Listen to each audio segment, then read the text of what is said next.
Si unimos una porción de silicio de tipo N y otra de tipo P, se obtiene una unión de diodo, a la que también se conoce como unión PN. Si añadimos un cable a cada extremo de esta combinación, obtendremos un diodo. El cable de extremo positivo del diodo se llama ánodo, y el del extremo negativo, cátodo. Generalmente el cátodo de un diodo está marcado con un punto rojo o una banda de color. Este es el símbolo esquemático del diodo, con una punta señalando el sentido habitual del flujo de la corriente. La característica más distintiva de un diodo es que permite el flujo de la corriente en una sola dirección, de ánodo a cátodo. Es decir, que la corriente entra fácilmente por el ánodo, el extremo sin marca, y sale por el cátodo, el extremo con la banda o el punto rojo. Y, a la inversa, bloqueará eficazmente el flujo de la corriente en la dirección opuesta. Observando de cerca lo que sucede en la unión PN, entenderemos cómo funciona.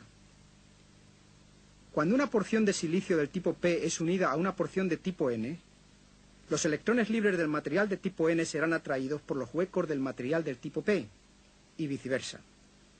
Estos se atraen precipitadamente, se combinan, sus cargas se anulan unas a otras y se crea así un área de material estable y por lo tanto neutral. Recuerde que los lados opuestos se atraen y que los iguales se repelen. El área neutral de cargas anuladas evita, pues, posterior intercambio de electrones o de huecos. Este área actúa como una barrera entre las zonas P y N, evitando posterior migración entre las dos zonas. Esta barrera crea una diferencia de potencial entre las dos zonas al haber abundancia de huecos positivos en la zona P y exceso de electrones libres negativos en la zona N. Si entonces aplicamos un voltaje externo a un diodo, podremos ver por qué los diodos conducen la corriente en una sola dirección.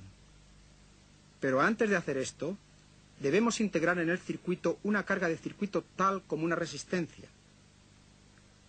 Esta resistencia protegerá al diodo en el caso de una sobrecarga de corriente. Y esta protección es necesaria, ya que un flujo alto de corriente puede dañar a los semiconductores. Aquí se conecta un voltaje positivo a la zona P, o sea, al ánodo. Si este voltaje es lo suficientemente alto como para vencer la diferencia de potencial en el dispositivo, también vencerá la barrera neutral de la unión PN. La barrera desaparecerá y la corriente fluirá a través del diodo.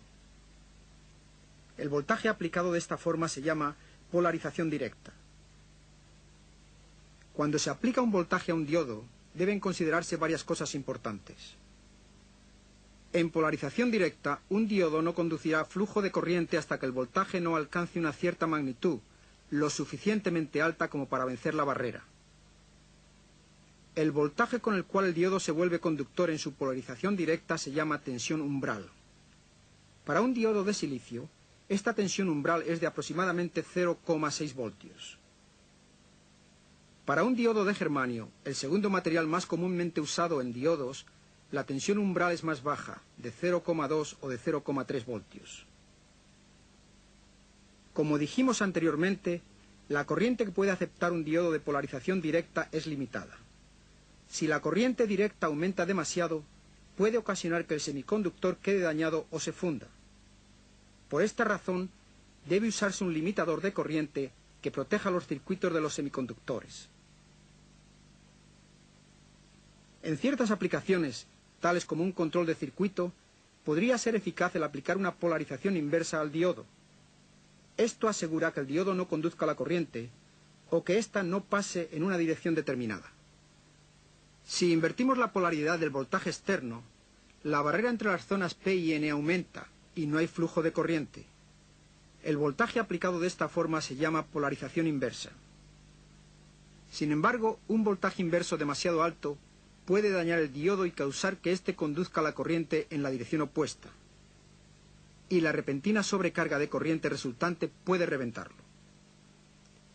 Como el grado de voltaje aplicado a un diodo es muy importante para su adecuado funcionamiento, los diodos son generalmente clasificados en términos de su capacidad máxima y media de conducción directa y en términos de tensión inversa o tensión máxima inversa.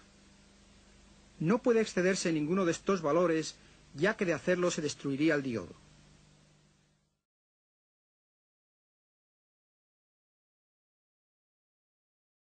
Es muy fácil comprobar el funcionamiento de un diodo.